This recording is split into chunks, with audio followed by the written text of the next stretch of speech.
All right, well, welcome everybody to the Micheletti podcast. Today, we've got two amazing guests. I was supposed to have one guest, a first-timer, Kelly Klein. Give a little bit of your background. I'm the CEO and owner of Roza Construction, and we're a commercial general contractor in the Bay Area. There you go. I was supposed to have just you on today, but we had Pamela come in for a podcast, and she begged me to be on the podcast. Because I told her who I was having on my podcast, and she was like, I have to be on that podcast. That's what happened. Well, right? Let me actually. She missed me. Yes, I do miss you, Kelly. So you reached out and we were talking about your podcast, and you didn't know that we already knew each other from years past. And so we have dove into some deep conversations outside of this. But the interesting thing is you were like, I think you're going to really connect with this woman. She's incredible. Yeah. She's, running this empire in this construction industry and all this. I was like, I know Kelly. Put me on. It's pretty funny. It's a small world. Because I knew you guys because we had a conversation and we dug pretty deep into some good life concepts, and I've had the same with Pamela before, so I just knew from like a connection and what you guys like talking about standpoint that you guys would be a good pairing, and it looks like my intuition paid off. Yes. So I may not know how to find cats, but I do have some intuition, all right? Don't even open up that story. I won't. I'm not going to open up the door because we have a lot to talk about and not a lot of time to talk about it. But Pamela, you've kind of introduced yourself, but not really. What do you do? I am there's a few things I do, but what we're here to talk about other than being a great mom. Oh, thank you. I'm the co-founder of Girls Soccer Worldwide, which is a nonprofit organization, and we empower girls to rise out of poverty through sports, education, and leadership opportunities. And my goal is just to help create opportunities for girls to reach their greatest potential. There you go. And you missed something there. What did I miss? You're also the host of the new podcast. Well, that's a new Change thing. One, Change That. Hey, if it's a new thing, you know where to talk about it. All right, so yes. We are launching soon to be our Change One, Change Thousands podcast, going deep, coffee table kind of chat about all things girls soccer worldwide and everything that's related and impacting the world that we are trying to create for these girls. I love it. Yeah. All right, well, today we're going to dig into some deep conversations. Pamela, a big part of your business is teaching about leadership, and right. Kelly, we were talking about your journey in leadership as you're building up your really, really big construction business. Actually, what is a huge win that you just had? Let's share that with the audience real quick. Well, I'm not going to share the exact amount, but we were just awarded our largest contract to date as of yesterday. Boom. Congratulations. Yes, Boom. thank you. That is super, super big. And I imagine with the largest contract ever, and is this also your guys' biggest year as well as far as growth is concerned? Yep. So I imagine that comes with some leadership hurdles, right? It has, very much. So we have really been trying to streamline our processes, our procedures, and this past 12 months we've been on such a growth trajectory that it's really caused us to revamp what we're doing, streamline all of our procedures, and I have a business coach I work with, and he's really pushed me on checklists, and there's a book, Checklist Manifesto, that he's very big on, so that has been a big piece. I've created checklists for all of our individual internal processes to really help everyone be on the same page, rowing in the same direction, and then really trying to align on that vision. And that's the piece we're still working on right now, is getting everyone aligned on the same vision within the company. So how many people do you currently have on your team? 10. Okay, so you have 10 people on your team. You're starting to get serious about some SOPs, some checklists to get people on the same page, make sure that things get done consistently, right? Correct. Okay, do you have a leadership philosophy when it comes to leading? Because leading 10 people is a big thing. Leading 2 people is one thing, but then you get up to 5, then you get up to 10. It's a lot of different people and a lot of different lives to manage. So what is your leadership philosophy? How do you go about it? For me, it's really been looking internally and being able to correct, readjust, and always change to keep everything fluid, because you are dealing with all these different personalities. I used to teach 5th grade, and somebody once asked me, like, wow, that's a massive transition to at one point be a teacher of 10-year-olds and then to be running a construction company. And what's funny about it is it's really not all that different in the sense, yes, what we're doing is different, but managing personalities, managing interpersonal relationships, managing expectations and priorities is all the same process. And so, whether you're managing tiny little children or you're managing adults, it's getting everyone to be thinking and moving in the same direction, moving toward a similar goal, and for the leader to really to be able to look introspectively and say, hey, that didn't work. Here I had this great idea and I thought everyone was going to jump on board, and it was a flop. And so it's really looking back and saying, okay, where this may have worked for these 2 people, for the other 8, it didn't. And so how do we tweak it? How do we change it? How do we inspire and get everyone excited to move with the company and not be fearing change and not be holding themselves back? It sounds like something that's really important to you is adaptability. Yes. Being able to adapt to the environment and adapt to different changes and pivots and things like that in your business, right? Absolutely. Yeah. I think it's interesting because something that I constantly come back with when it comes to leadership and being in a leadership position is I still feel like I'm super, super young. I feel like I know a lot, but I am really young and I'm still trying to figure out my own shit, right? And sometimes I struggle with that in leadership when it comes to, I feel like I don't even know myself sometimes. How am I supposed to know other people enough to lead them? Mm-hmm. So I want to pose that question to you. How important do you feel like it is to know yourself and be at your best in order to lead other people? It's important, and I've been under a huge life shift over the past few years, and Pamela and I talked about it briefly before we jumped on here, and there's just been a lot of change and a lot of shifting, and I think that's something to realize that in life, I'm 40 now, and the shift I've had over the past even 10 years, every decade, I think you know yourself well until you get to the next one. And you're like, wow, I knew nothing. And you look back and again, at 50, I'll probably say the same thing. I knew nothing. And it's just being able to be your authentic self, to check in, to think, is what I'm saying, is what I'm doing bringing me peace? Is it bringing me stress? If it's bringing you stress, I think you owe it to yourself to look a little deeper. And why is it bringing me stress? What is it that I'm trying to force to happen that's out of alignment with myself, with my goals, with my heart? And a big piece of both of our businesses and why we're trying to grow them is that heart piece, the passion. And if you're not in alignment and you're not pushing toward that and you're not being your authentic true self, it doesn't work. And you hit these roadblocks and you're trying to force that square peg into a round hole. Yeah. So I think just continually looking at yourself, continually digging in matters a lot when it comes to leadership. Yeah. That relationship with stress is something that all leaders need to learn how to balance, right? Because you're not only stressed about the activities that you have going on in your life, but also when you have going up to 10 employees, their personal lives, I'm sure, also impact their work lives. And as 100%. A leader, you probably have to manage some of those issues. Like if they're coming in and if their kids are sick, if they're having some sort of health issue, if they're having some sort of relationship issue, which is like one of the hardest things to deal with, then you've also got to help them to a certain extent through some of those things, I would imagine, right? Absolutely. Yeah. And we have people, in construction, we have people that are out in the field working and, like you said, have sick kids at home. And we had an employee recently that, we had to work around a personal schedule because he had to be doing something specific with his daughter. And, we've single parents that when their children get sick, how do you work around that? There's a lot of pieces that definitely come into play. And you have to be adaptable, again, and an understanding to everyone's personal struggles, personal goals, and really try to get to know them, work with them, not against them, and find ways to encourage the team.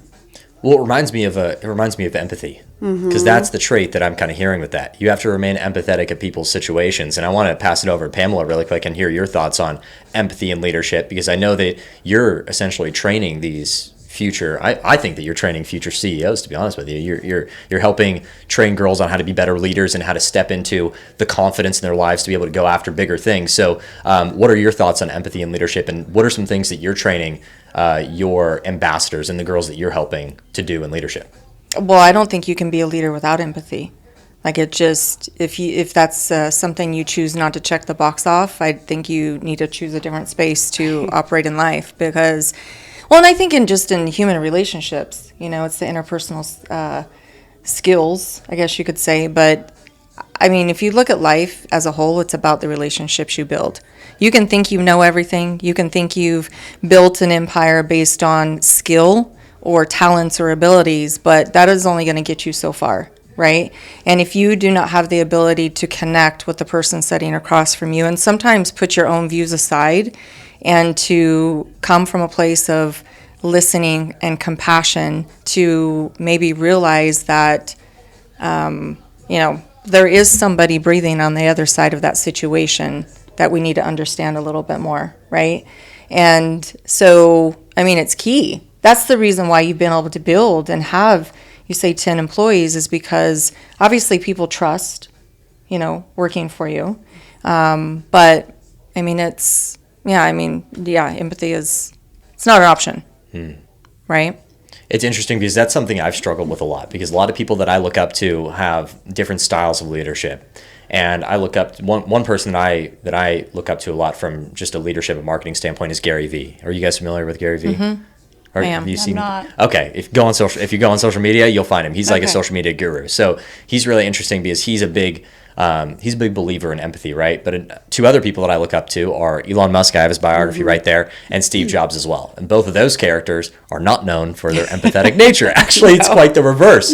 So it always makes me come back and think, what is the purpose of leadership? Is it more to accomplish the mission, or is it more to inspire others or to have a team and give them purpose in business? But then or purpose in whatever career path they choose. But then I even have to go deeper and think about, okay, well, what is purpose? What's more important when you have purpose? Is it to walk into work feeling good about your environment, or is it to walk into work and feeling good about the work that you're doing?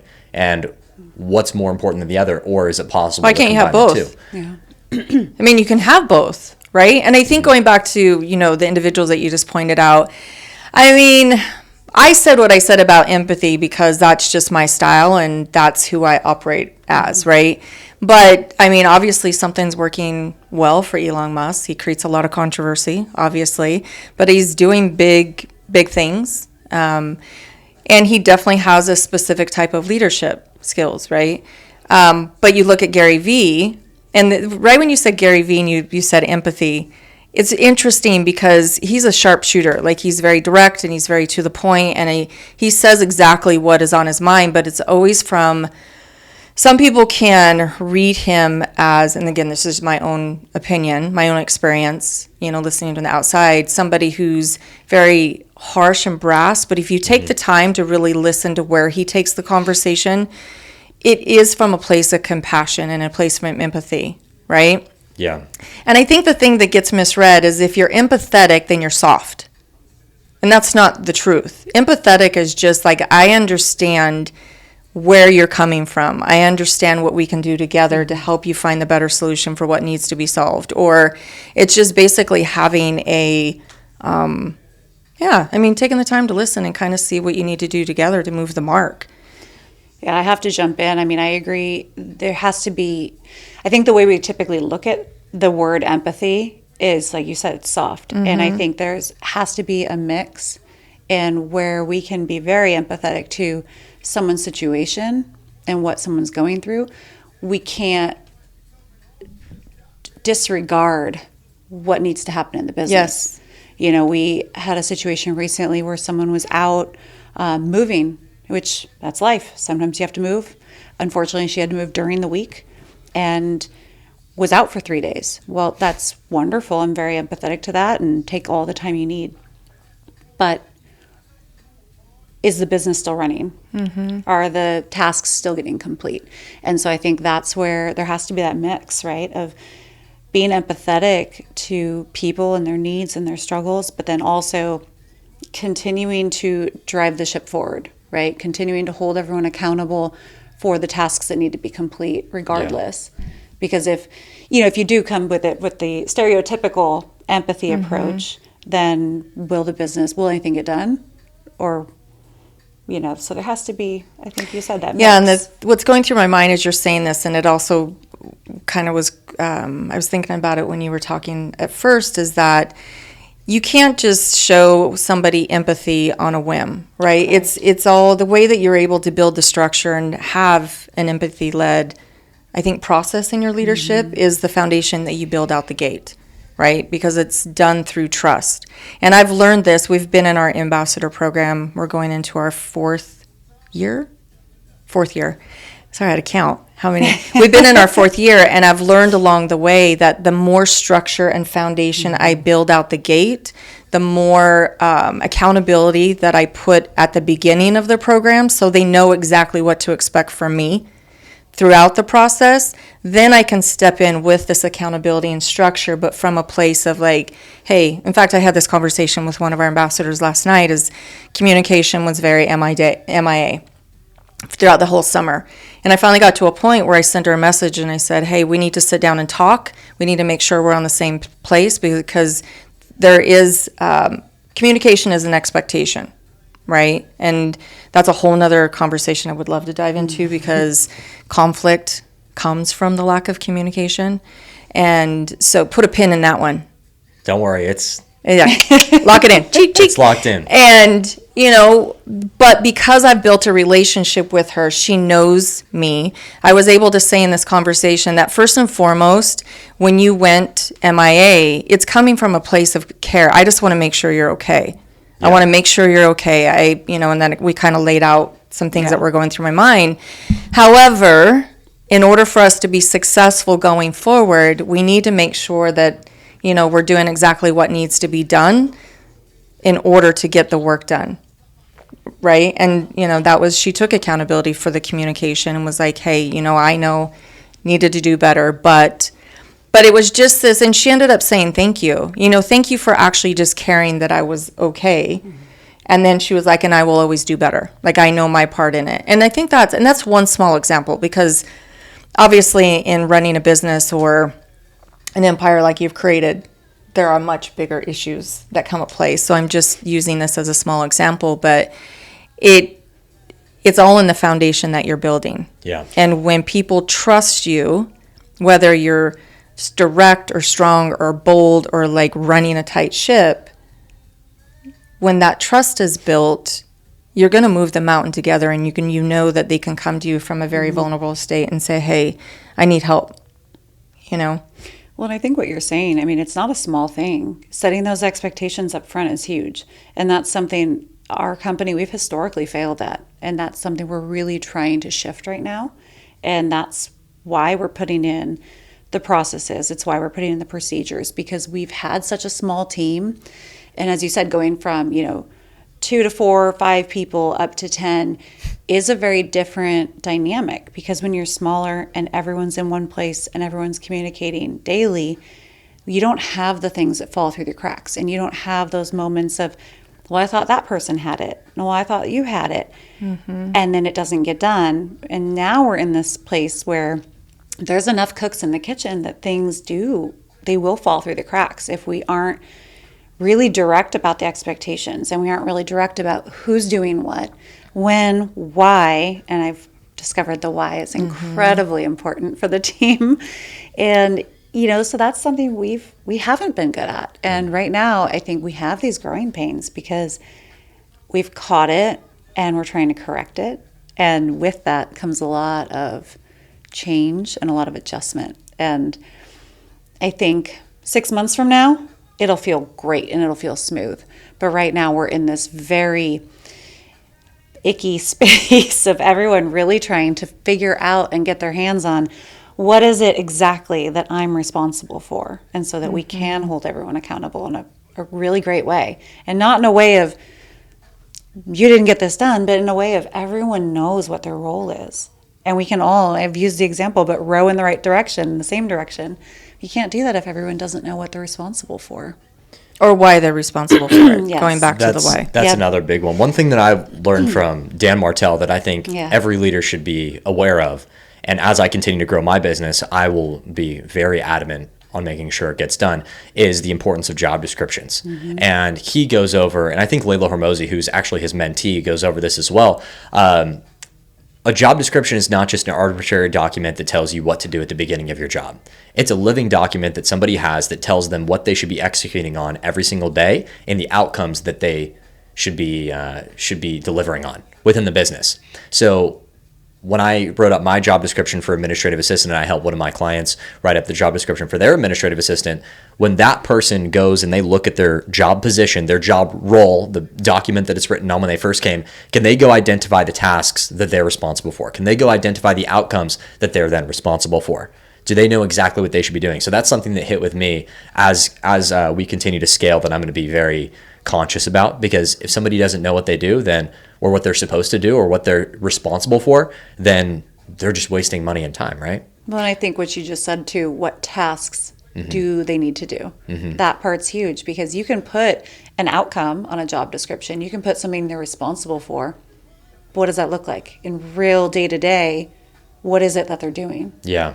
It's interesting that you bring this up, because we've read Buy Back Your Time together with Dan Martell, Correct. right? Which you have still yet to read. I need to read it, but I have listened to his podcast. It's That's good. It's a great book, right? And so, and he just simplifies it. There was a lot of things in there that especially in the leadership piece, where I was like, this is my jam. Like, I'm with you 100% on a lot of this.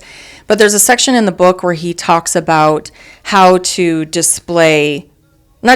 how to actually communicate to those that work with you on how to get, like, what that task is. So there is more task leadership. He has a word for it in the Buy Back Your book. I think he calls it transformational Yes. leadership. And then what's the other one? The other one is, I don't know, let's just call it task-based leadership. Yeah, because that's really what it is.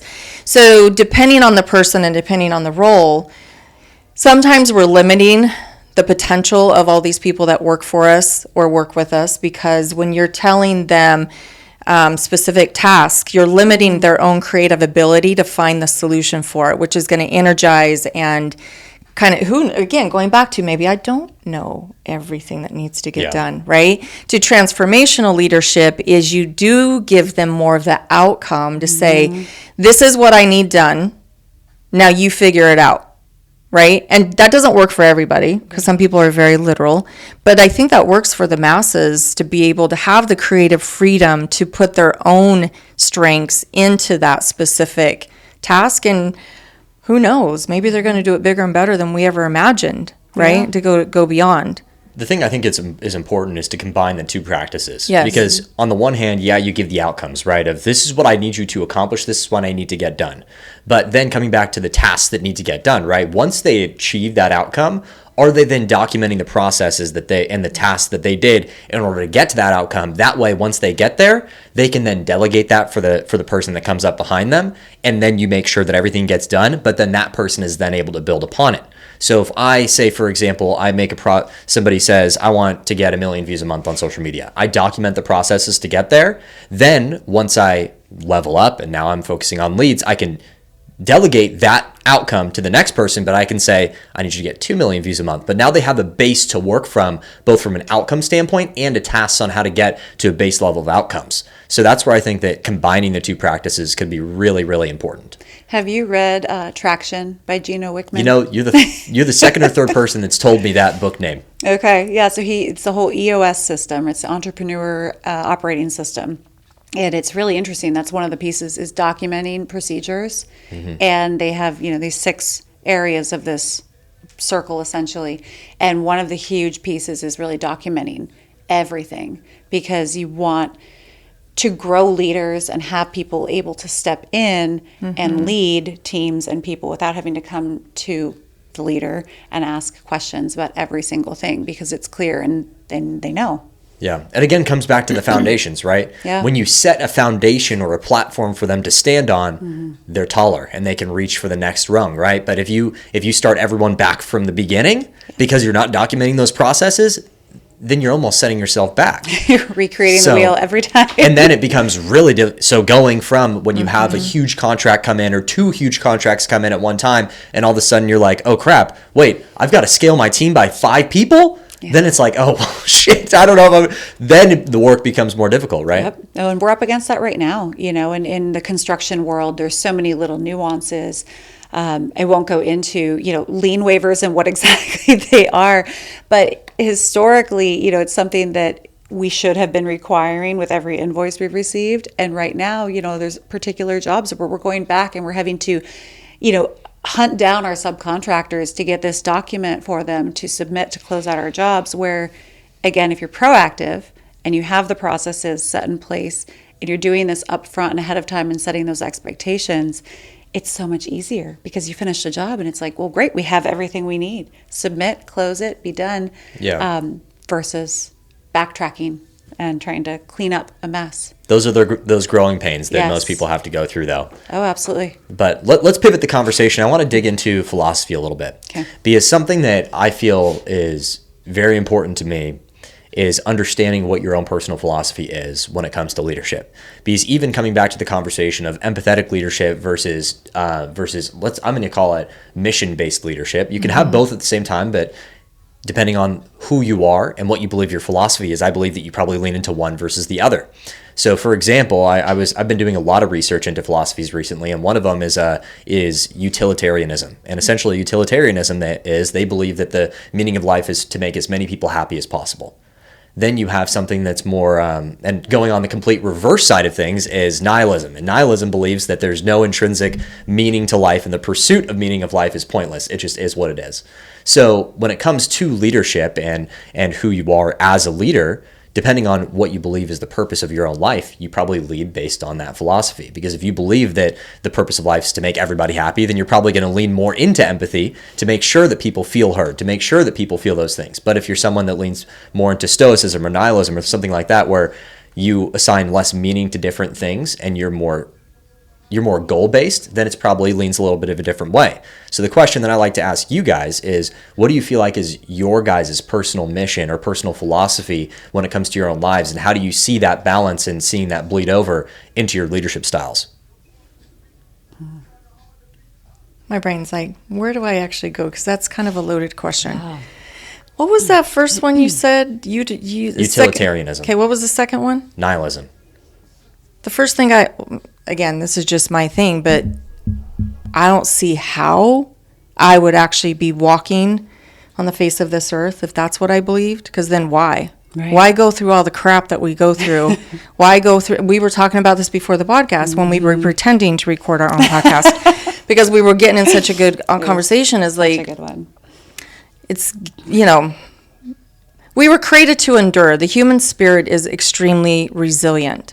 But if we don't believe in something bigger than ourselves, it's like, why? Why am I going through all this? Mm-hmm. Like, let's just throw in the towel and call it quits now, because I have to know it's worth something, right? And so giving my pain a purpose is how I've been able to reframe these experiences and challenges and, surrendering moments that I've had to go through, and a lot of that comes back down to my faith. And Trey, me and you have talked about this. It's not about religion. It's about just knowing that I have a relationship with, for me, it's God, and understanding the sole purpose that we have overcomplicated so much in this life is to show up in love. That's it.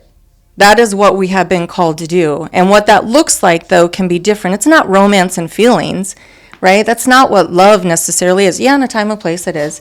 However, love can be tough love. So when you talk about empathy, the first thing that came to my mind is being empathetic isn't about making people happy. Being empathetic is about allowing people to feel seen and heard.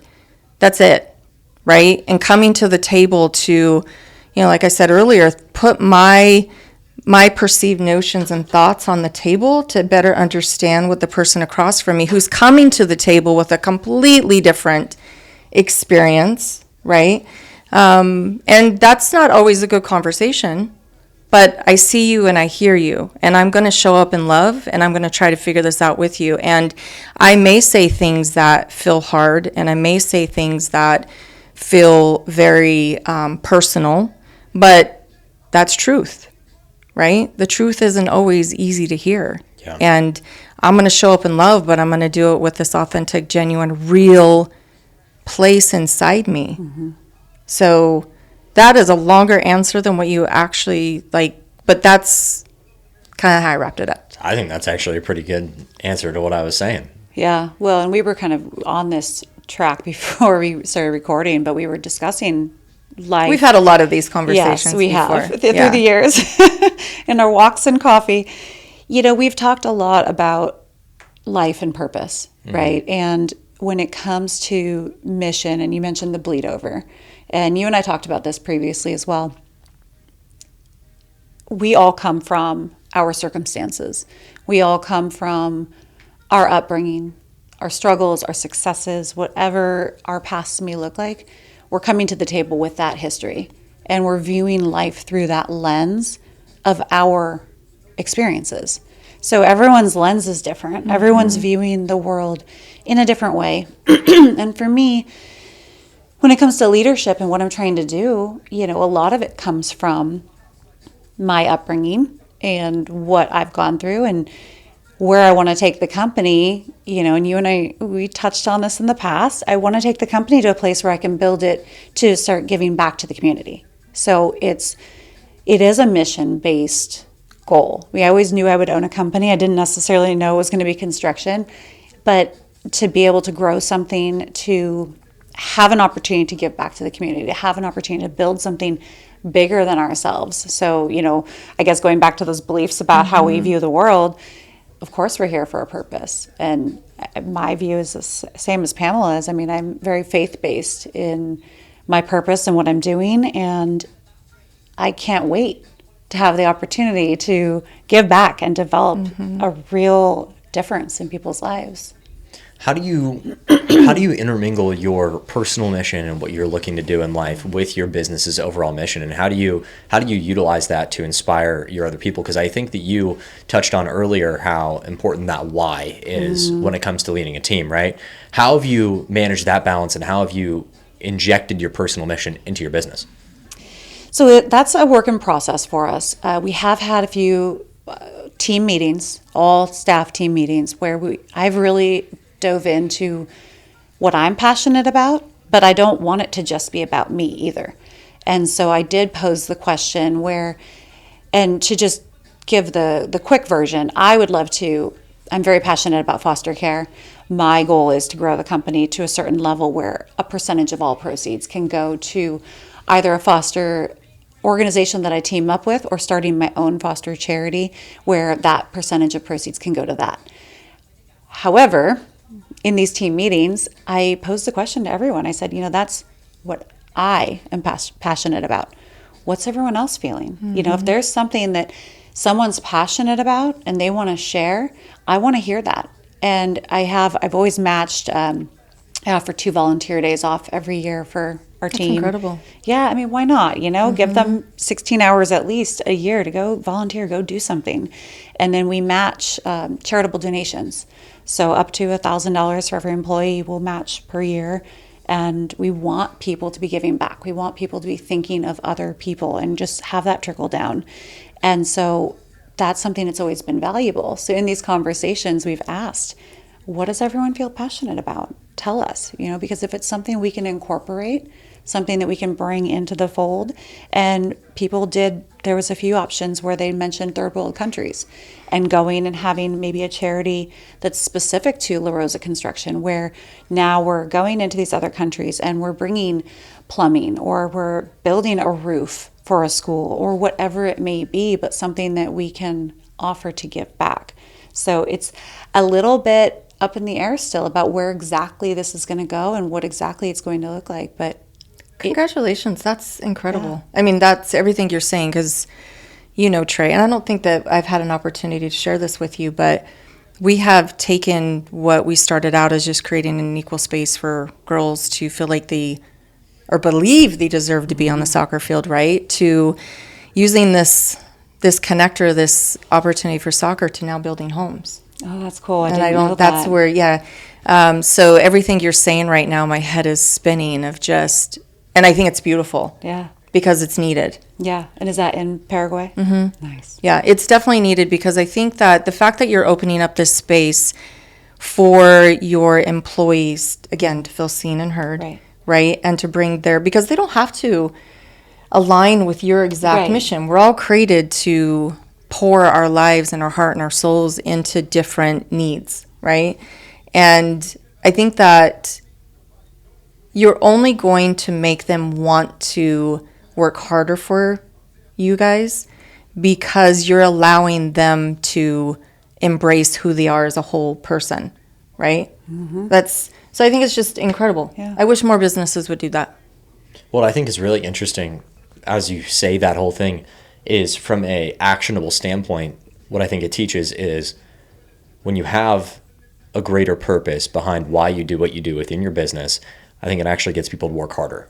Because why are they going to work hard to make the business more money? Well, if you say that for every, and I'm just going to throw out random numbers out there, for every $1 million that we make in revenue, we're going to donate 5% of our revenue to X cause. Now, every time they go out on a sale, they know that for every dollar that I help make the business, 5 cents of it is going straight to this cause. And when you align people behind that purpose, I think it's really powerful. And you get people to work for something that's larger than just their paycheck, that's larger than just keeping the roof over their head or trying to get by that next car. And I think that's why I bring up Elon Musk so much, why I bring up Steve Jobs so much. And people think that it's because, oh, well, they're rich, it's because of the recency bias. But the real reason is because the businesses they build attract people for bigger things. And that is something that inspires me. It's because I'm constantly in the search of how do I build something that makes a legitimate impact so I can help people that are looking to accomplish big things, and so I can attract people that are looking to accomplish big things to help me accomplish that mission.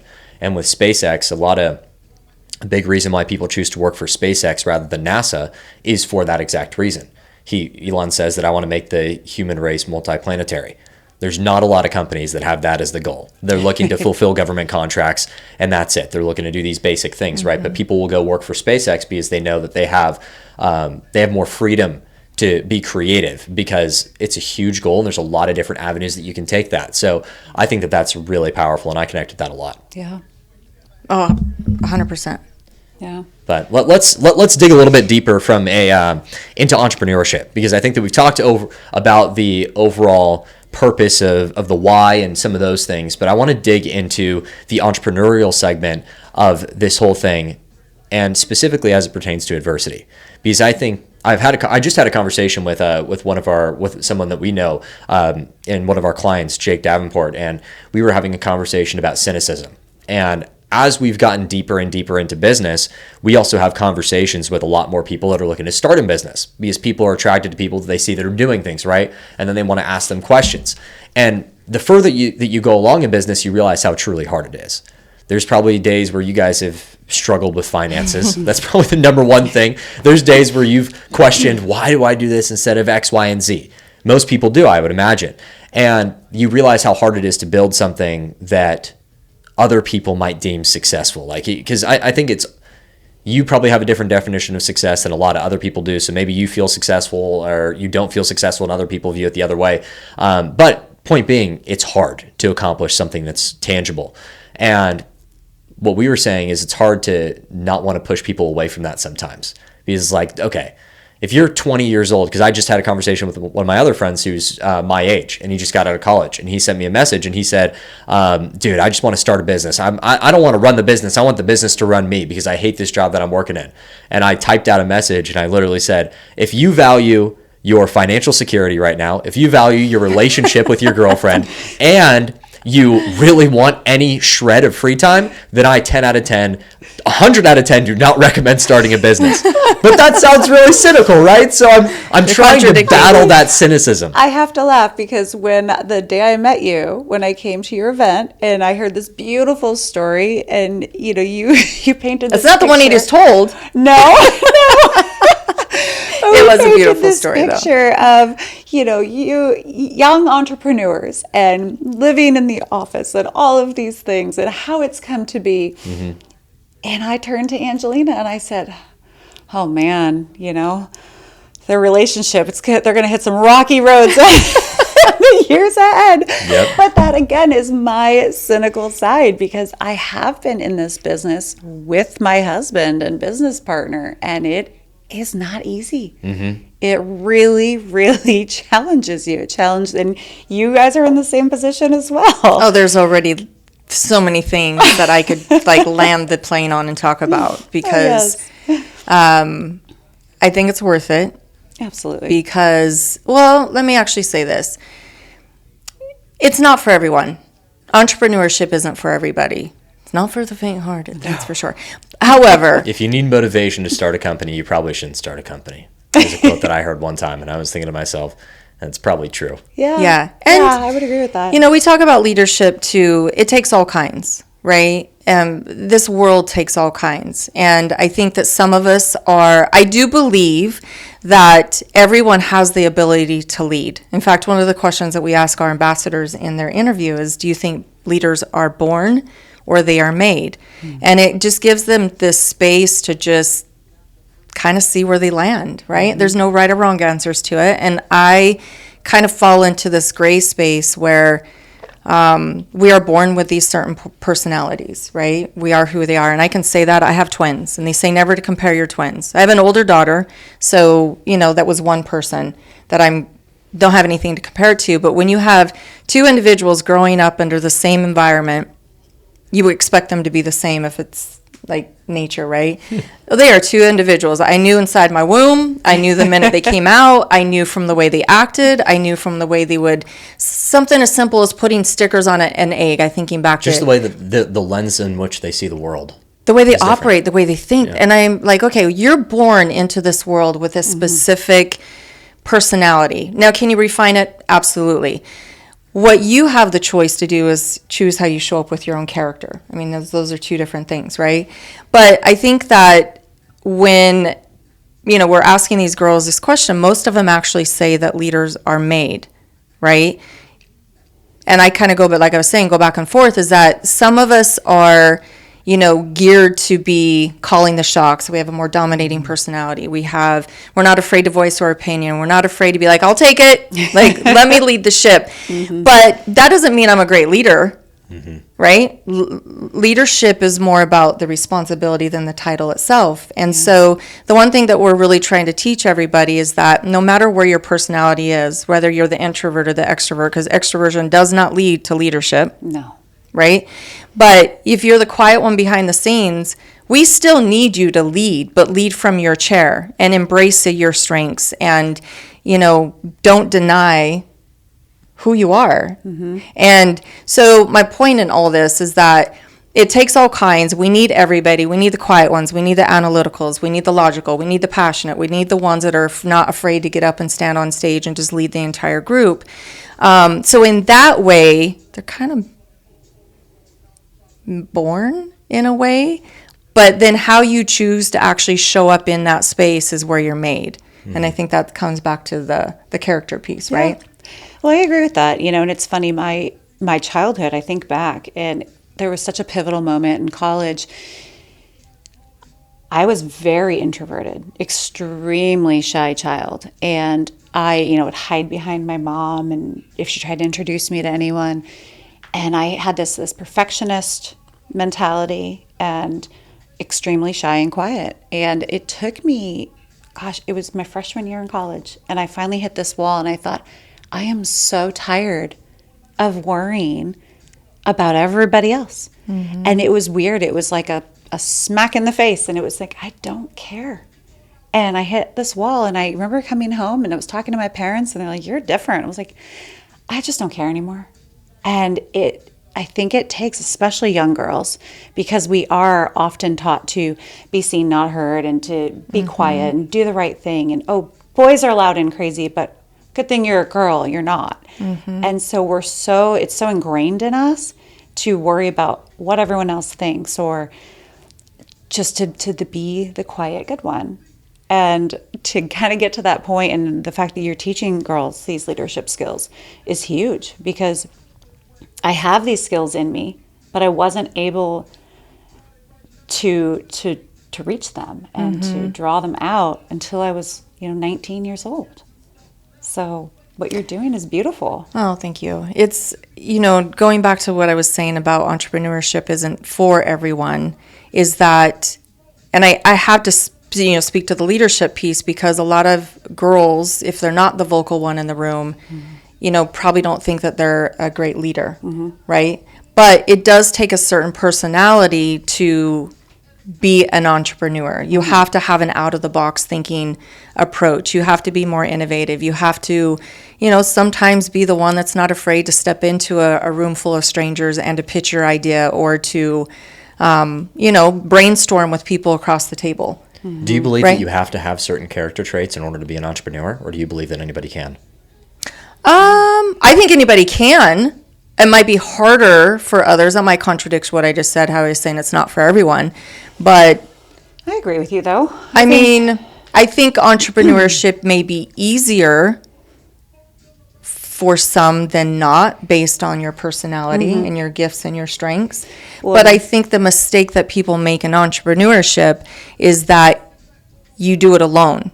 I don't think you have... Again, this is just my take. Going back to it takes all kinds. In order to be a successful entrepreneur, you have to surround yourself with people who can fill in the areas that you do not have strengths in, because it feels like quicksand.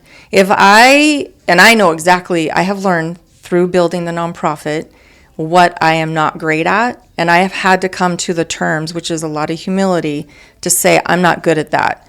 Because entrepreneurship will show you really quickly very you're quickly not good at. You go in with like this blind ignorance or ignorance and a little bit of arrogance of, oh, this is easy. I've seen this, the person do all these things.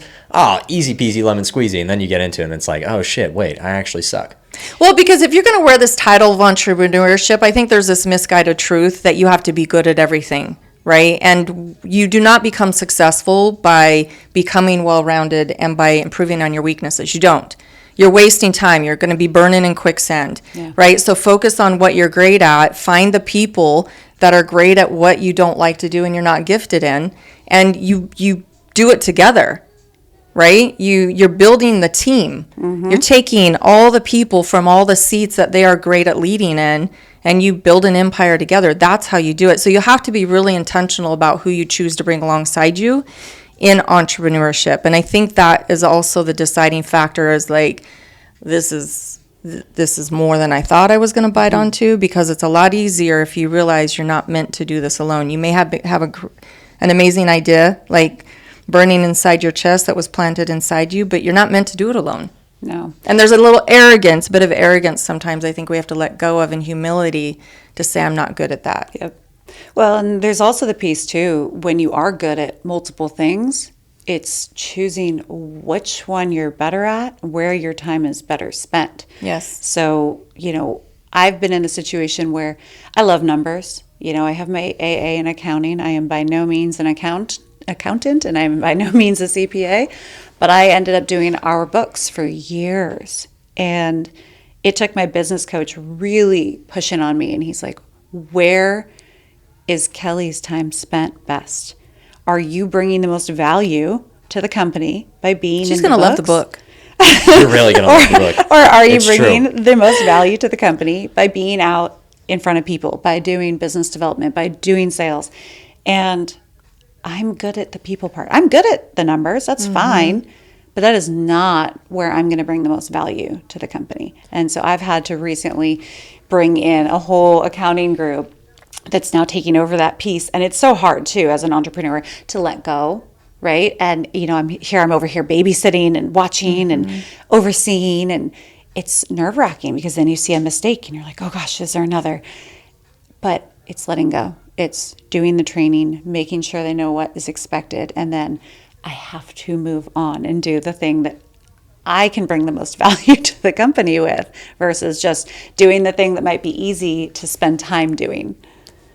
The two most important things that I've learned since I've started this business, because when I started this business, I brought in my best friend and I brought in Caitlin. My best friend owned part of the business, and Caitlin was just an employee of the business. She worked her way up. But if I could go back and I could tell myself two things when it comes to partnership, I would say focus on patience and humility. Because I think patience and allowing people to grow into who they are without forcing them to be someone that they're not. That's something that I didn't always have. I forced my vision without allowing someone to lean into their greatest strengths. And the other part is humility, because I think oftentimes the reason that we don't allow people to be the best at what they're the best at is because our ego can get into the way. And that's something that I've struggled with a lot, where it's like, well, why don't we do it this way? It needs to get done this way. no, my way is the best. But that's ego talking rather than allowing this team of everybody who has their own individual superpowers to be able to utilize their superpowers, trusting. Yeah. So I'd say if I could focus on 2 traits, if I could go back 2 years ago, almost exactly 2 years ago, those would be the main 2 things I would focus on. Well, I think it's amazing you're learning that now. You know, as I said, you know, Eric and I, we bought the business 7.5 years ago. And it was very eye-opening right from the gate because he worked at the company at the time. The owner retired and the offer came to us, hey, do you want to buy it? And I said, yes, let's do it. I will own it 50-50 with you, but I want nothing to do with it. That lasted all of maybe 40 days. Again, going back to our strengths, Eric was excellent at the construction piece, like not the physical work, but the managing of the projects, understanding the subcontractors and what's happening. But he didn't come from a corporate world at all. He had none of the corporate background. He didn't understand how a business runs. And I think that's a huge thing, going back to, can anyone be an entrepreneur?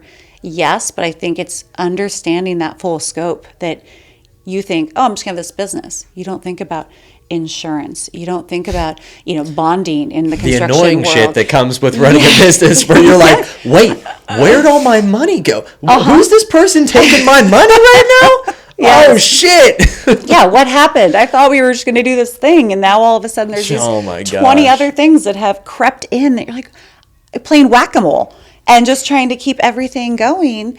So I jumped in, and it was like, okay, you do what you've been doing. I'll jump in. I'll do office management and HR and payroll and accounting, and let's go. Let's do it. Yeah. But it's those strengths and understanding. But you know what my point, and going to what you learned over the past 2 years, it's taken me 7 to really see what Eric is good at and let him flourish. And I haven't been able to do that because OCD, control freak, you know, I want things, like you said, just why can't it go this way? Why can't it work this way?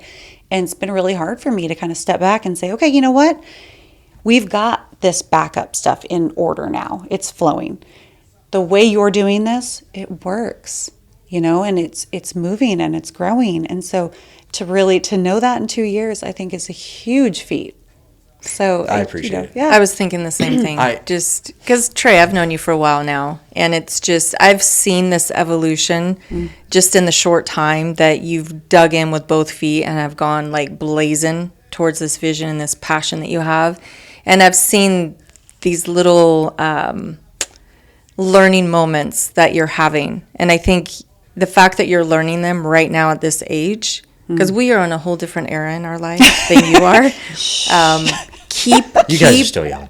Keep embracing that. Don't be afraid of it. And I think too, vulnerability. I talk about this a lot in the leadership program. Is we need to redefine the word, because vulnerability. When you ask, in fact, I asked it in a workshop last night. What is the first thing that comes to your mind when you hear the word vulnerability? And the first thing is weakness. That was literally the first thing. Yeah. I knew that was going to be it, because that was the first thing that came to So mind. then let me ask you this. Why, what about it? Why do you feel weak? Well, it's not that I feel weak being vulnerable, because I actually feel like I'm relatively, especially over the last few months, I think that it's just more realistically just when the word has been associated to different situations. Like when I hear vulnerable, you hear, and I'll be a nerd for a second, you hear that Superman is vulnerable to kryptonite. Right. So I pair that with weakness. Vulnerability kills. Yeah. So it's not that I feel like it, like intrinsically in my own life, but more so just the pairing of the word. Society. But even that can be dangerous, because then when you pair that with the word, when it has such a versatile meaning, then it can have some really detrimental effects on the psyche. Yeah, and the thing is that we don't realize is that, going back to entrepreneurship, you need to be okay with feeling vulnerable. You need to be okay with the growth that comes from it, because the only way you're going to gain strength, Brené Brown says this all the time, the only way you're going to gain strength is by having the courage to actually step into a space of vulnerability. That is the only place you're going to grow. And if you're walking in a season or a time in your life where you're not needing to grow, you're not going to feel vulnerable, right? So if you are stepping into that era, I guess you could say, you have to embrace it and know that you're at a time and a season where you need to learn something. And that's what it's about, right? So the whole vulnerability conversation I've gone back and forth on a lot internally, and I agree to an extent. And I still have a lot of learning to do. So anything that I say, I am fully self-aware that I could be 100% wrong on everything. And I could change my mind tomorrow. I could change it 5 years from now when I'm 27 years old, which is drastically different than 22. You learn a hell of a lot in the next 5 years, I'm sure. So you have no idea what's coming. I have no idea, but I'm smart enough to know that I don't know. No, I think that's important. You. It is. I'm teasing but you. with the vulnerability thing, the reason that I even know what I know is because I like to think that I'm a good study. Like I like to read. I like to look at people and understand why they are the way that they are. And when it comes to leadership, how do I define leadership even? Because looking at it from a team dynamic standpoint, I'm going to go deeper into my nerdom here. When you look at even the Justice League, you have Batman and you have Superman. Which one is the leader? Which one's stronger? Superman is impenetrable. Only one thing can kill him, right? Batman's a human, and yet you would view Batman as a human. He's the more vulnerable one. But when it comes to going into a battle, who do you want at the front? Who do you want at the forefront? You probably want the one that can't be killed. So then it makes me think of, okay, what situations do you need to be this character in a leadership standpoint? Because in moments where your business, and none of us can truly understand what it's like to run $1 billion corporation, right? When you get up there, it's a different ballpark.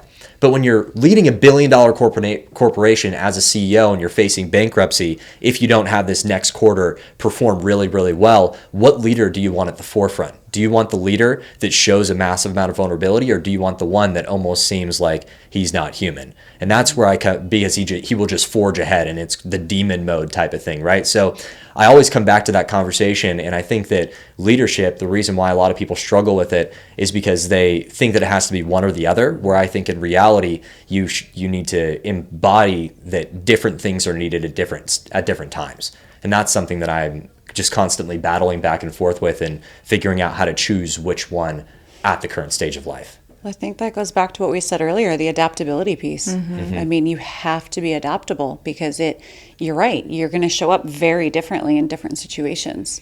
And when your back's against a wall, you do have to show up different.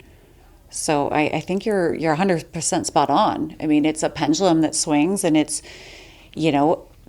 a zone defense. I mean, however you want to look at it, you're going to have these different roles and these different positions as needed. Yeah. And it comes down to just understanding the phase of business that you're in and the type of team that you have. And I think in the beginning, it may be more important, because here's the thing. And this is where it gets tough, right? Because everything is on a pendulum, everything is on a scale. Where I do believe in being able to express your feelings and express yourself to an extent. Because if you constantly allow that to get in the way of getting the things done, especially in the beginning of business when you have absolutely nothing, you have no skills, you have no money, you have no time because you're doing it all to get those things. So then it's like, well, probably can't take a half day to really find what's going on here. We got work to do, right? So then again, it's the dichotomy of the thing. How much, what is the balance? How do you find that balance? But I'm still wrapping my head around what you said. So sorry. The vulnerability Hold piece. up. No, this is the great. Micheletti podcast does not accept apologies. No, it wasn't like that kind of apology. It was just, so with vulnerability though, you're going back to, the Superman, Batman and all that kind of stuff. But my point in talking about entrepreneurship, you have to be okay with being vulnerable through the seasons of growth, because like you said, you're in a, even with the evolution of your business, of, girls soccer worldwide, I can't even tell you how many times I wanted to throw in the towel. And I'm like remembering, but we're doing it for the girls. We're doing it for the girls. But it's not easy, right? Yeah. But I have to remember if I'm coming up against, I'm kind of feeling like I'm hitting my head against the brick wall, I have to take a step back and be aware enough and ask myself why. Okay, maybe I've gotten to this place of complacency where it's time for me to grow again, right? And that's the resistance that I have back on me. And that's where I need to be okay being vulnerable to say, first of all, I don't have it all figured out right now. I have to kind of, surround myself with the right people. I have to get some clarity, all those things. But it's the work up of allowing yourself to go through these spaces of vulnerability that's going to prepare you for those moments where you have to put your heels in the ground and like keep your face forward, right? So in that moment that you just described, that's not a moment of vulnerability. I think it's a moment of humility, maybe at the same, which to feel humility is vulnerability. I mean, let's be real, right? Am I right? I would agree. Okay, so you might have to have some humility at this point to say that I don't have it all figured out. So who's my people? Yeah. Let's get the people going. That doesn't, and again, I think it's easy to tie vulnerability to that situation because again, society has tied it to this place of weakness. But if you can reframe it, redefine it, when I have learned that when I'm in a place of vulnerability, I actually have more strength at the table than I don't, right? It's not a place of weakness. It's a place of strength. Because first it takes courage to step into that. Yeah. Does that make sense? I think it makes a lot of sense. I think it comes, so then we view it on a larger scale, right? Because you think about it, vulnerability, the level of vulnerability and how you show it externally is then the question. Having internal vulnerability versus having external vulnerability with your inner circle versus having even more external vulnerability and showing an entire team or an entire company those things, right? And what level of vulnerability do you want to show to what people? And I think that's an important thing because in a moment where your business is facing bankruptcy, in a moment where your business is, we need to get a fucking client, otherwise we very well may go out of business kind of situation, then you may be vulnerable internally to have to take a step back and know, well, in order for us to, I suck in these areas, I need to improve these areas. That's but do you want to show that vulnerability, the fear to everyone around you? The answer is probably not, because your job is to show confidence. And I think that is like just understanding the different levels of vulnerability and how to express it is important, because that's one of the greatest problems that I saw with myself early on in entrepreneurship, and I see with other people, is we view things as very black and white. It's one way or the other way, when in reality, the majority of life is lived in the gray. Absolutely. There's times for black and white, but the majority is in the gray. So figuring that out based on your personality, based on the situations that are thrown at you on a day-to-day basis is important. And one thing I want to say too, that popped into my mind is that in entrepreneurship or running business, and it may not even be entrepreneurship, you may be a leader of some, big company, it may not be your own, but in your own way, you're leading something, is you don't gripe down, you gripe up. So in those moments of, you don't gripe down, you gripe up, or you don't vent down, you vent up. Okay. Right? So I think the mistake that a lot of business owners make is they don't know who their people are for the right time and place. There are certain things you share with your employees. You want to be human, you want to be real, you want to be empathetic, you want to be compassionate, but with some type of boundary, right? When those situations come into place where it's like life or death for my business, you don't share that with your employees. You got to be the inspiration, the motivation, but you still got to have that courage to be real behind the scenes with the people that are actually fighting the fight with you. Well, I want to challenge that point really quick, actually, because I don't even think that it's you don't share it with your employees. I think it's more so share it with your employees so they understand the severity of the situation, but don't allow it to show the effect that it has on you. Yes. It depends. Yeah, I would say it depends. I mean, in construction, commercial construction, we often don't get paid till, 60 days out, right? And that's from our invoicing, which is typically end of month for the prior month. That's a hell of a lot of work that you have to do. So you're talking about a quarter of a year, typically, that you're floating X number of dollars from a job you've done. Now, if that customer pays late, where does that go on cash flow? And I may be feeling a drastic amount of stress over this. It is not something I'm going to share with my employees, because what happens if you go and tell your staff, hey, I'm freaked out because this customer hasn't paid and cash flow is really tight. What's an employee going to do? And I think that's the importance, right? Yeah. They can't do anything in that moment. And is my job on the line? Yeah. Should I start looking, because now I'm concerned, and now that employee who was totally content yesterday may now be out on They don't feel safe. No, they don't feel safe. You've Yep. taken the safety away. So I think it's a big piece, and I think it's a really important thing when you talk to people who want to be an entrepreneur. It is understanding the venting up, not down, the griping up, not down, and really keeping things tight to the chest. And Yeah. we made that mistake in the beginning when we were small. We would share too much. And it would cause people physical stress on our team that they don't need that stress. It's not their stress, it's our stress that now we're dumping on our people, which isn't fair. And sometimes you cross that borderline a little bit too much, even stuff. And that's what I noticed. You start to cross that line even outside of work topics. And when you're the business owner and you start to talk about things that are a little bit too personal, that's when real, like even HR type problems and stuff like Right. that can get involved, or people taking advantage as well. Well, and that's one thing I've learned in the past year. I joined a Vistage group last August, August of 23. And Vistage is a CEO community. Essentially, it's I shouldn't say mentorship, it's network peer groups, more or less. Gotcha. And so you're not going in, it's not like a BNI where you're networking and trying to get business from each other, but you're going to vent to each other. It's a safe space where you have a group of leaders all with their own individual companies, and they are all coming with their own problems, and you help each other kind of, game plan, and how can you solve this, and have you guys experienced this before? So now you're not going down to your team, and you're not stressing out people that shouldn't be carrying your weight and your stress, and you're doing that venting up, and it's somebody totally outside of your organization. Yeah. And so And probably with an objective point of view. it's been fabulous. I mean, Yeah. I cannot say enough good things about it. It's given me a space where I can go with my stress, with my problems, and say, hey, who's been through this? And I mean, 11 of the 12 hands will go up, and they're like, oh yeah, just last year, just last month, and hey, we did this. And it's incredible to be in a room of like-minded individuals, because it's lonely at the top. That's the importance of community, man. Like that's what it's about. And that's why we do everything that we do, because when you have people around you, I'll use this example. When you're doing something that sucks, but with somebody that you like, it can become fun. That's why I loved working at Safeway. I hated the job, but I was screwing around the whole time talking to friends. Like I was in the line bagging groceries, and I was talking to the freaking cashier that I loved talking to, right? Yeah. So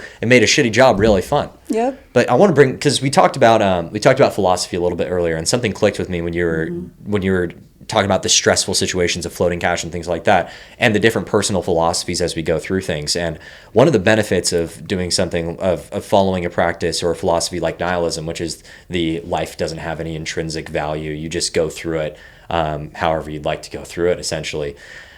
When it comes to stressful situations, one of the only benefits from my limited knowledge of having that is you don't feel stressed, because if it goes down, who cares? And then it's like, okay, what if you could go through life without being stressed if things failed, because it's just life? And I think that's something that's really interesting, where it's like you can pull different things out of different philosophies, and again, it comes back down to the greater roots of this whole conversation, which is life is complex. There's a lot of different ways to win. There's a lot of different ways to view things, and you've got to be willing to be flexible and learn and interpret in different ways. So even from that standpoint of no philosophy is perfect. Nothing is perfect, right? But just from a standpoint of how to view stress and how to view certain things, that's something that connected with me.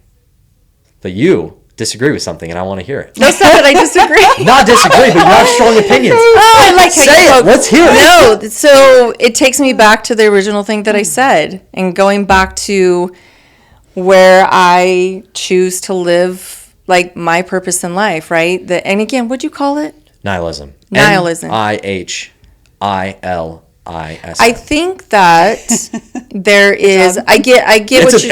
It's such a strangely spelled word. That's the only reason I remember it. I'm picking up what you're throwing down. I get it. But one thing that keeps coming, like as we're all talking, there's one word that keeps popping in my head, and I just haven't said it yet, and it comes down to control. Right? So, yes, there is freedom of just saying, hey, if it goes down, it goes down. Wash my hands later type of a thing. But I think that we're all called to have a certain kind of character in life. And for me, the thing that worries me about somebody taking that path is that there's no accountability to character.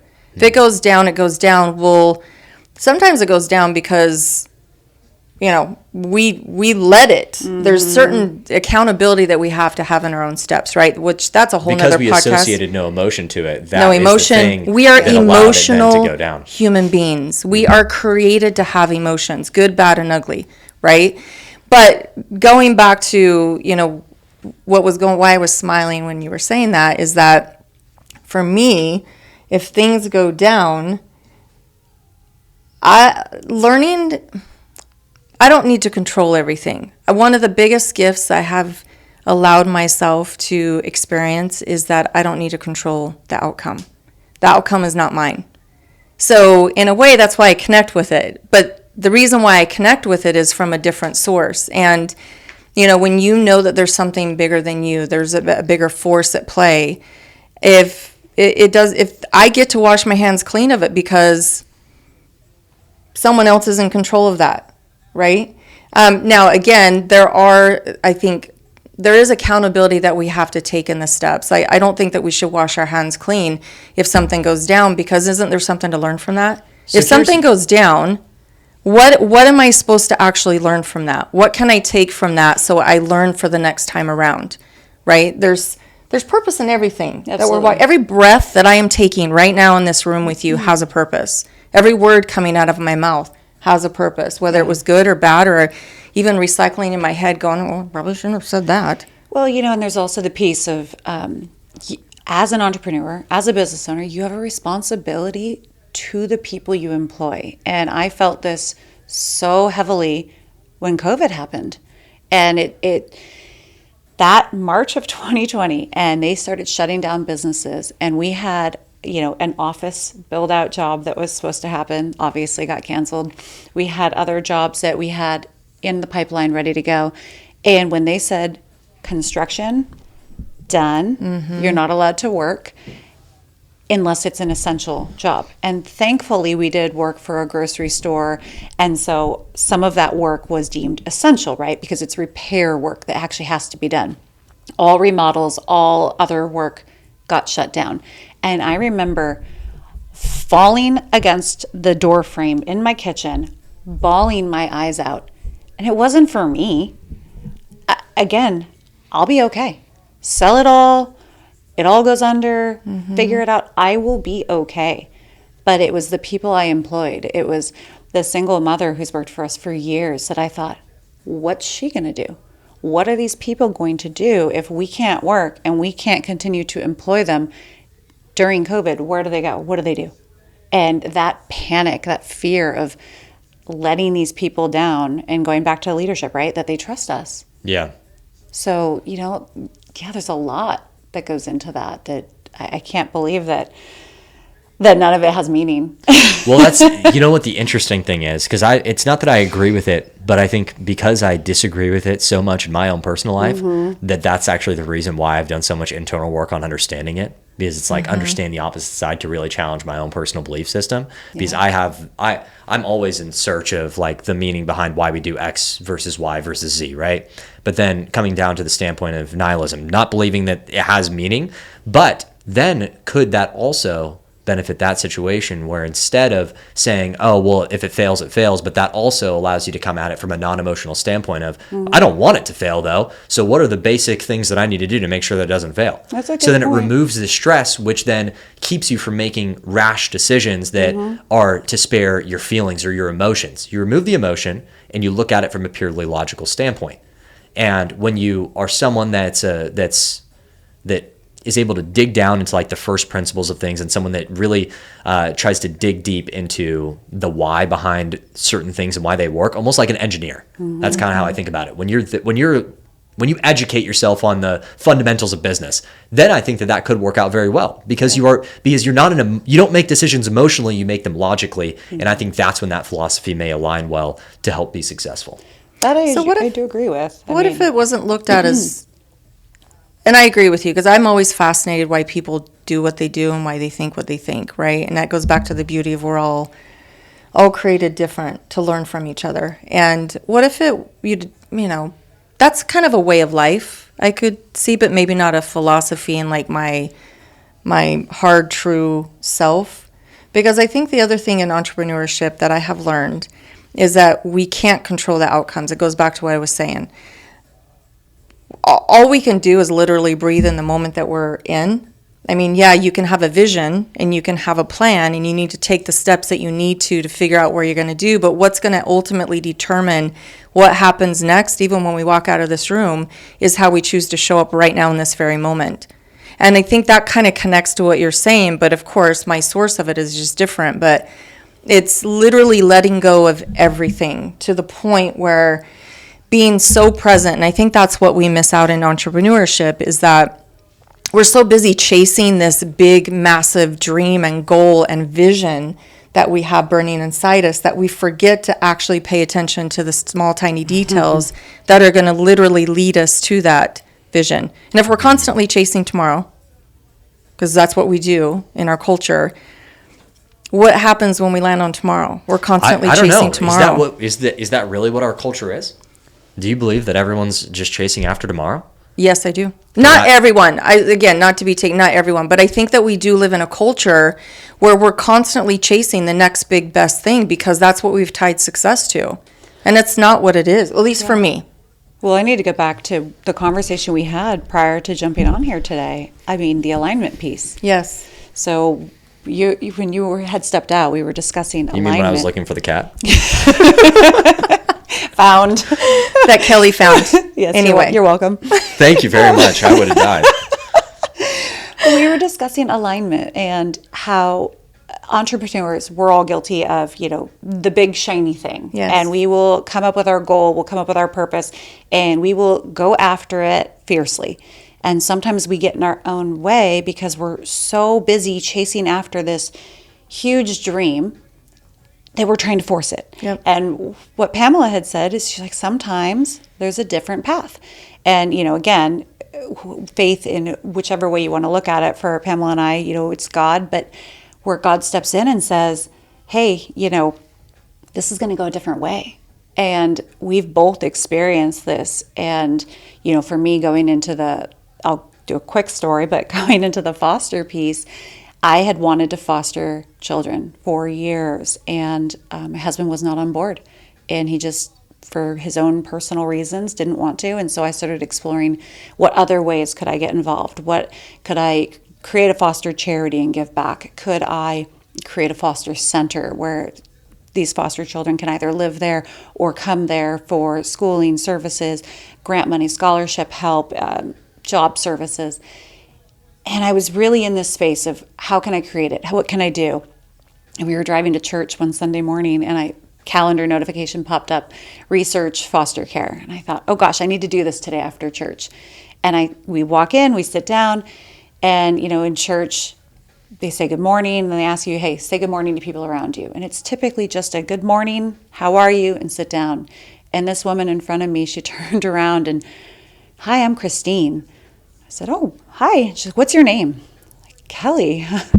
This is strange. People don't typically ask my name in this moment in church. And so I had this kind of funny feeling. And then she sits down and the lights go down and the screens turn on and it's her. And she's on the screen being interviewed. And she's the Bay Area director of Foster the City. And I just got goosebumps everywhere. And I, elbow my husband and he's like, yeah, I know. I saw it. I get it. And it's these moments where the alignment just falls. And I reached over and I just touched her shoulder. I said, we need to talk after the service. And she said, yeah, I had a feeling. And it was just this and this is a woman you've never met before. I've never met her before. And it was so interesting because, it was like Twilight Zone music, right? And we walked out, we had a great conversation, and I've now gone to meetings with Foster the City and been working on how I can get involved with them. And it's just this progression of how things align and the timing and the pieces that fall into place. And, coming full circle years later, my husband's even more like, hey, maybe this is an option. Maybe fostering is something we do. And so it's a really cool way to look at the world where what we think we want and what we think we're driving towards and we think we're pushing towards, it may be, but it may be a very different path than we think it's going to be. And so we have to be open to sitting back and to aligning with ourselves, aligning with the universe, and, moving forward the way we're supposed to. Well, and I think going back to what I was saying is that you miss out on those tiny details if you're so focused on what's ahead, like only focused on what's ahead, right? Yeah. We miss out on so many of the details that are meant for us to grab onto, where you say, well, I don't have clarity.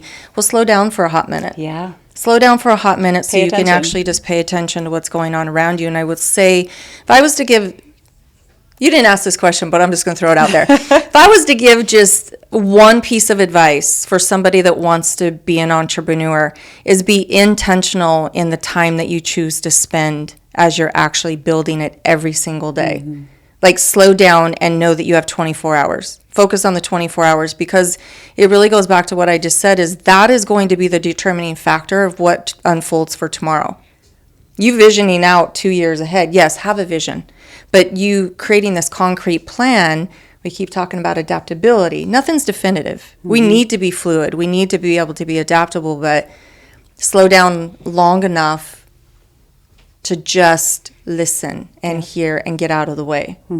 I think you're especially right when it comes to the beginning. I believe that, like, none of us have built, like I said, $1 billion business. I think as you continue to scale, Yeah. that those things can change 100%, right? But yeah, you're absolutely right. I didn't know what you said at first, but you're right. Yeah, we're on the way. I promise. I didn't hear you say that. Yes, But yet. so I think as you start to scale, that may change. Where when you have a business, if it's publicly traded, you got to think about quarters, if not next year. Like, I think Jeff Bezos said that in one of his interviews, that he already knows what's going to happen next year in Amazon. He's focused on the year after that now. So like when people are like, dude, we just hit our best quarter, he's like, yeah, I know. I was doing this stuff last year, so I made sure we hit this point. But in the beginning, especially when you don't know a lot, when you're building coming back to the foundations, that's super important. But why, when you get to that point, can't you still slow down and have the intentionality? Because if you're not slowing down to embrace the breath that you're breathing into it, what's it for? I think it depends on the type of person that you are. I think it depends on what you're trying to accomplish and what you personally enjoy. And also what brings the largest returns to your business. Like, if you're someone that is really good at let's say you run a business that's built on the foundations of software and you're a spectacular coder. Maybe every day you should be coding for your business and teaching other people and training on that. But let's say you are brought into the business to be a strategist. Yes, the day-to-day the things that you have to get done, be present in those. But it's like that duality of, yes, be present in the task that you're doing at the moment and put 100% effort into it. But as far as what you're doing the task for, that's a different conversation. Well, and that's what I was saying. You have to have a vision. We know where we're going 5 years out. I'm not saying that's just foolish. Like, you need to know where you're going. Absolutely. Because how do you actually know what to do today? But I'm just saying, don't do it for the sake of sacrificing what you have, because none of us are guaranteed tomorrow. And there's this crazy concept of time that I'm so fascinated by, is just that we take it for granted. We do. That we all think that we're going to be spinning our wheels tomorrow, the day out. Now, none of us are guaranteed that. So, it goes back to the cliche thing that if you talk to somebody who's literally counting their last breaths, they're not saying, oh, dang, I got to get back in there and make sure that they're literally going back to the moments that truly matter. And I think what can happen in entrepreneurship, because we're so passionate, we've got this fire, and I've been there. I'm literally speaking from things that I've learned, because I have done the other side and I gained nothing from it. In fact, I gained a lot of pain from it. I gained destruction from it. And that's why, Trey, when me and you talk about it sometimes, I'm at a point in my life where building is wonderful and beautiful, but at the sacrifice of what? And that's what you really have to ask yourself, right? Especially, and maybe I'm looking at it from a different perspective because I'm a mom. I'm in a different season of my life. And when I was your age, I was chasing. I lived in 4 different states. I left Utah to go to New York, went back to Utah, went to Colorado, moved out here because I was chasing, this well, again, it comes role. down to the purpose of your life. And that's why I think that it's so important to understand philosophy as an entrepreneur and understand those things. Because if you're just doing things for the sake of doing things, then you're going to end up where someone else wants you to end up. Because there are people that have a bigger vision than you that are intentionally moving you in a specific direction. But if you know the direction that you're going in, then you understand why you're taking certain actions. And the pursuit of understanding that, I think, is vital, because for you now understand that your primary purpose is probably to be a mom, is to be there for your family. So every move that you make has that intention. For me, in my stage of life, at my current knowledge set, it's very different, where it's like I'm not focused on that right now. I believe that this other thing is why I'm put here, right? So I think that that's why it's important. Well, I think it can be both too. I mean, I've got an 8 and a 9-year-old at home, and I work. I remember being 8 and 9. It was an interesting age. I work a lot, and it's hard because I do get the, "Mommy, all you do is work," and "Mommy, how come you can't do this?" Or "How come, you're on your screen?" Yeah, I am, but we want to take vacation. We want to, play sports, or we want to do whatever these things are. And I don't want to say, it's that I'm tied to it, but the ideal situation, and I think why most people go into entrepreneurship, so most people open a business, is they want freedom. That is what we're all working towards. And so going back to the intentionality, though, you do have to be incredibly intentional. Yeah. You need the discipline. Yes, and Eric and I have discussed this a lot, where the past several years, there hasn't been the intentionality around it. There hasn't been a budget in place, and going into also, like you said, the planning for the next year. Right now I'm working on 2025's budget, and I'm working on what we're looking at for next year, because I have to look at those things if I want the intention behind it. I want to know exactly what revenue numbers we're trying to hit, so that we can hire what roles, so that we can buy back our freedom, Dan Martell. But I really do. I want to get that freedom back. I want to stop wearing all the hats, and just offloading this accounting piece, I've already gained time back. Yeah. So it's really having to be intentional about where we're going with the company, how we're budgeting our money, who is the smartest hire. We just got awarded that job, and there are people we have to hire to man the job. Yes. But we also need to look at internally, okay, that's a bigger internal admin load. Who might we also want to hire to offload some of the things that are going to come with this, and that can help us scale and grow. So, you do have to be incredibly intentional about what you're doing. Yeah. I want to come back to a story that you told, and it, I'm not someone that believes in God. I'm not religious. I'm still figuring it out. Like when I align with something, I have to feel it in my heart, and I have to know it. And that's not something, and I haven't done enough research, and I'm still figuring things out, right? But I had somebody on my podcast that is, and he wasn't religious when he was growing up, and he wasn't until he was in his early 20s. And he told me a story where he was dating his now wife that he has 5 kids with, and he went to church with her in the beginning of their relationship. He wanted to make sure he made a good impression on the family, so he was just going to church to go to church, man. right? I mean, hey, and Playing his as he started right. going to church, he started like questioning certain things, where he was like, "Oh my gosh, either A, I've been completely wrong my whole life, or B," and I forget what the other option he said was, but he was having like an existential crisis about everything that he was learning, right? And one day when he was at work, he just couldn't get it out of his head. So and this is on my podcast, so I'm not disclosing like his personal information. Right. It's gonna be out there anyways. But he went into the bathroom at his job, and he was really struggling with this. So he turned on the water, and he literally started praying for like 10 minutes and said, "I want to believe in you, but I need some sort of sign." And when he went out of the bathroom, he was like, "I should probably get back to work." So he went back to his desk, and right when he sat down, the guy next to him turned to him and he said, "I want to tell you my he basically wanted to tell him why he was religious, just randomly. He's just, and that story, I was like, that's pretty nuts. That's pretty nuts. So when you tell me that, and then he tells me that, it makes me just think there's something. What is it? I don't know. I want to keep pursuing that. But what it honestly makes me think of, because I bring it back down to business, which is what I just constantly study. It's the constant pursuit of learning and being open to new things. And that's the real key when you want to continue to grow it, based on everything that I've learned so far.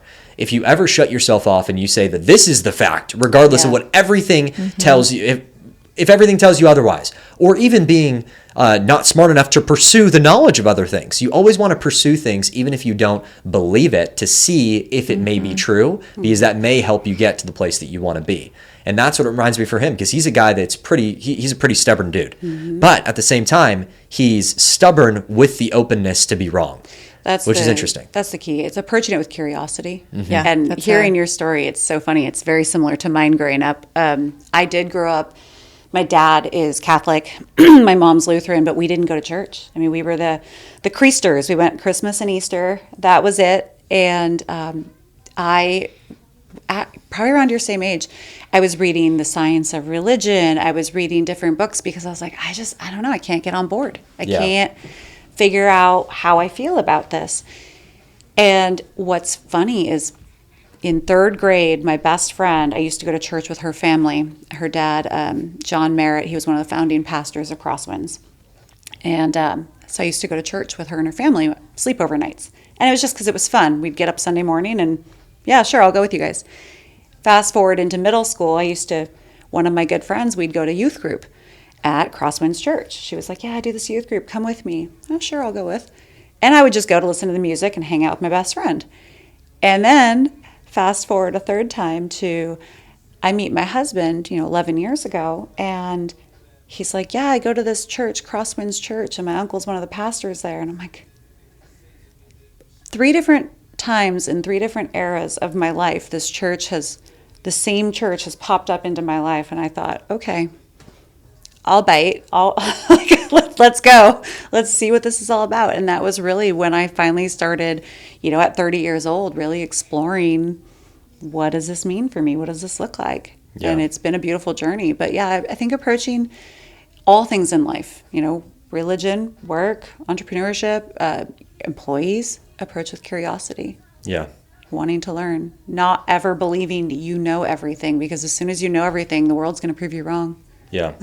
Oh, absolutely. And that's, as I continue to grow my business, I think that that's the one thing that I will continue to take and bring forward, is bringing curious people that want to continue to pursue knowledge about things. And as long as we're continuing to pursue knowledge and then share that knowledge, then we're putting ourselves in a good position. And I think a lot about, even coming back down to that conversation of why we take our daily actions. I live very much in the future, but I also have been more intentional about being in the present. How do my present actions affect what I'm trying to accomplish? Because I do believe that the people that work the hardest to accomplish their version of the future are the ones that will accomplish it. There are people that have a lot more money, that have a lot more power. And if I am not working my absolute hardest to make my vision for what I would like to see, then I'm subjecting my future to what they want to see, right? So as I continue to do this research and listen to these different things, something that, again, Elon Musk has talked about is extending human consciousness. The Earth has been around for what, or is it the universe, 14.8 billion years. Human civilization has only been around for 6,500 years. If we want to continue to grow civilization, what are some of the things that we need? You have, at a base level foundation, if the Earth gets destroyed, you need to be somewhere else. And that's how he takes it. But I also believe that if we're going to continue to grow and expand upon everything that we've built, that we need knowledge. We need to constantly pursue new things, to innovate upon our thought processes and be aligned in that way. So a big reason why I continue to do what we do with content, with everything that we do, is we need more good people like yourselves to share their thoughts and opinions, so we can continue to build on the base level of knowledge that we currently have. Because as we continue to pursue these different things, what is true, what is not, how should we think, then we'll just continue to improve. Because that sets the new standard, right? This is now true, so let me continue to build upon this and explore this more. And it reminds me of science, where I had a debate with somebody recently, and they were saying, well, I don't believe in science, because how can they say that the Earth is 14 or the universe is 14.8 billion years old, but now they're trying to say it's 27.8 billion years old? And I started doing a little research into this. And the reason why is because whenever you research something in science and you prove it to be true, even when you find out something else, what you proved is still true. It just means that you went deeper into the truth on something. So when they say that it's 14.8 billion years old, they know that it's at least 14.8 billion years old. And that's why I think it's good to constantly pursue the truth and constantly pursue these different avenues, because you understand the base level of what could be true. Then we can build upon that and continue to go deeper. So that's why I think it's important to have a purpose behind what you do, because that's helped drive us in hard times, but also just continue to expand your knowledge, because that makes you a more powerful leader. Yeah, and when you said curiosity, that is like one word that continually just breathes in my everyday life. And my dad always said, when I was really young, he said the day that we stop learning is the day that we stop living. We have no purpose after that. Yeah. So I think you're spot on. Like that, we are meant to ask questions and just to reconfirm and just to repeat what you said for the people in the back, is that, the day that you think you know it all, the world will tell you otherwise. Oh, absolutely. And it's, and I love what you're doing, because you are on a journey. We're all on a journey. Yes. Even everything that I'm saying today, like I'm very passionate about, but it's been through life experiences, because I too did not grow up in a faith-based kind of upbringing, right? I grew up around religion, and which is why I stayed away from this idea that, I always kind of played in this idea that there was God, but it wasn't until in my 40s that I actually planted everything about me, because I didn't have another way. It was either that or I was done, kind of a thing, right? Yeah. So everything that I've learned since then has been just based on curiosity. And I think what going back to this question that you're having, you had a conversation with this guy, I think the minute that we tie it to something very concrete without this idea of just learning and growing from the people around us, is that we get it. And I'm actually kind of tongue-tied right now, because I'm trying to decide how far to actually go into this whole thing that I want to say, but it's this is probably the one space that you'll have in a while to be able to go this deep into something. And you never see me tongue-tied very often. But I think it's religion. Religion, I think, has put us in a box. And I think that's why so many people stray away from this curiosity that, maybe there is this God. Maybe there is this way of life that is much bigger than me. Maybe these things that, people keep talking about, because there are real life experiences that cannot be explained outside than something bigger than us, which for me is God, right? And I think that's the tricky part that we have to be really careful with, is because religion tells you this is how it is. Faith tells you I can sit in this place of hope and curiosity and just to know there's more, but I don't have to have it figured out. My job is not to have it all figured out. My job is just to step into what I've been created to do and follow the passion, follow the nudges that I get, which you only hear those nudges if you slow down for a while, and just let go of the control and see where he's taking me. And I will say that there's a lot of times in my past that I didn't do that. There was a lot of times in my past I had this void, a really deep void, and I was constantly searching how to fill that. And I went into bankruptcy filed bankruptcy when I was 23 years old, right? Because I was filling a void. I became a shopaholic, right? There was a time in my life where I was heading toward alcoholism. I was filling a void, right? Because I couldn't figure out what was filling that place inside me that felt empty constantly. And over time, I started to, surround myself with people who were more faith-based, but there was still this religious type of connotation to it that kept one foot out a little bit. Yeah. And it came to this time where, I kept making decisions for myself. I was like, this is the way it's going to happen. This is the plan. This is what I'm entitled to. This is the only way. And I kept getting myself in this trap. And there was this one point in my life where the only way that I can describe it is I was in a 4-walled cement room and I was constantly crawling myself out. And it was depression. It was definitely not from the human spirit how we're supposed to be living our lives.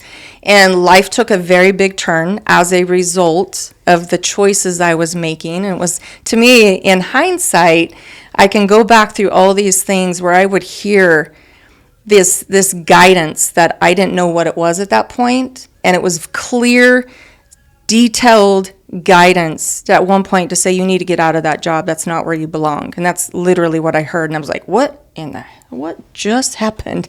That was not my head. That just took place. I can remember the room. I can remember the smell in the room. I can remember how dim the lights were. But what I did instead is I decided to go on because I was I was too afraid to walk into that room and quit my job and to say I can't do this, right? And lo and behold, it was kind of like God was saying, okay, you're going to be stubborn. You're not going to have the courage to do what I just told you to do. I'm going to do it for you, and it's going to hurt.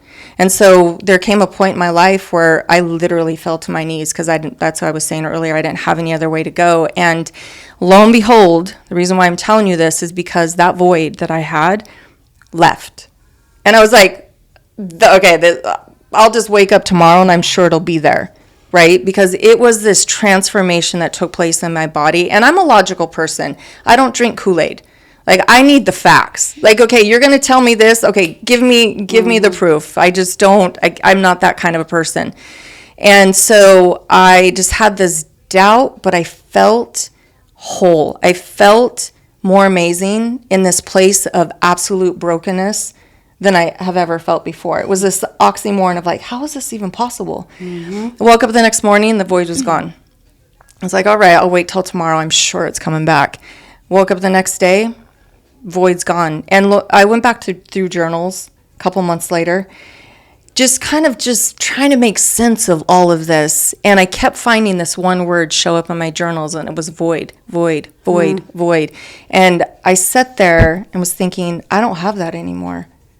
And that was 13 years ago. And even in my brokenness of all the things I've still had to work through, the one thing I do not have is that void. I don't have it. I'm not searching for it. So there's no other, and it was when I literally fell to my knees and said, you take this or I don't have anything. Like, I have no other option. I'm giving it to you. Yeah. And I just haven't had it since then. And I'm like, okay, to me, that's all the proof I need. Yeah. Oh, that's beautiful. You weren't expecting that story, but I had to chime in. It's a damn good story. I'm glad that you feel comfortable sharing that with us. That's big. Honestly, what it made me think of is, because I'm constantly exploring why I make certain decisions as well, and I've for my whole life I've rejected this concept of school. I've hated school my entire life. I promise. I was probably. I've heard you say this a few times. I was probably the worst and the best student that you would have ever. Depends on the class. Yeah. Certain classes, teachers would just ignore me. You're a horrible student. You're not going anywhere. And then other classes, my teacher would be like, "You're such a great student." I don't like being put in a box though. I don't like being told this is what you need to do in order to get this grade. That's why I love entrepreneurship, because I can choose what I want to believe and I can test it and see if it's true or not. I'm not being told that this is the only way to do it. Mm-hmm. And that I don't agree with, because life is life has to be too complex to be, if you do X, Y, and Z, you're going to get this grade. Right. Screw you. Yeah. I'm gonna make my own freaking way. And I think it's gotten me in trouble as well, because it's a certain level of defiance where sometimes I probably should just shut up, listen, and do what I'm supposed to do. But I don't even like saying that, to be honest with you. So I think that is probably why I've also rejected religion a lot of the time, and a lot of the people that have tried to get me into it or tried to talk to me about it, because I'm like, it's got to be more complex. Like, there's so many different facets of life. There's so many things that are unexplained that even science will tell you that this is how it is. Religion will tell you that this is how it is based on what I've been told so far, and I'm sure that I'm ignorant of some of the things. But that I just can't get on board with. So I like your story, and I like the way that you explain the differences. I think that's powerful. Thank you. That's awesome. Anything else that you guys want to share with our audience of young entrepreneurs, people trying to accomplish big things? I know we didn't hit some of the topics, but we went deep into some topics. Yeah. So anything else that you guys want to share before we log off here? There's a lot I could share, but it depends. I would say really just getting clear on your vision, getting clear on what you want to do. If you're trying to start a business, we talked earlier about adaptability and intentionality. I think those are huge. And then, the big thing I've discovered is really embracing where you're at and using the tools that are at the space you are, right? Meeting you at the space. I quickly learned about women-owned businesses and diverse businesses and minority-owned businesses. And I learned all these things a few years back due to Starbucks, of all companies. And they had asked if I had my WeBank certification. And that was something that really, at the time, I had never heard of. And while I was on the phone with this gentleman, I'm Googling, what is WeBank? And so going into where you're at, utilizing the tools that you have close to you is huge, because since just that one conversation, getting this certification, it's opened so many doors that I would not have had opened for me as a woman-owned business. Wow. And it's being curious, paying attention to the things that come to you when they do, because that was another one of those situations that came to me, and just being present. And again, humility. Yes. Understanding that you don't know everything. And you're never going to know everything. Every time you think you do. Yeah. Because that's what I hear when you say that. You were curious enough to be like, what is WeBank? Look it up, rather than be like, oh, I've literally seen people fight tooth and nail, even though they are just blatantly lying and just blatantly incorrect, to be like, oh, I know what that is. I don't want it. I'm cool. Oh yeah, I have one of those, even though they're blatant. But the fact that you had that humility to be like, oh, I'm not sure. Let me go actually look it up and start it. And then it allows you to make that change. That's big. It was huge. That's big. What about you, Pamela? Any last words that you have for the audience? I would say that if you are in the room, know that you deserve to be in the room. I think especially as a female, right? If you're invited to be in a space, just own it. Don't doubt it. If the people in the room aren't, helping you feel seen and heard, I think it goes back to what we talked about earlier. That's not their job. Like, you have to be confident to know and believe, like, I'm here. This is where I'm supposed to be.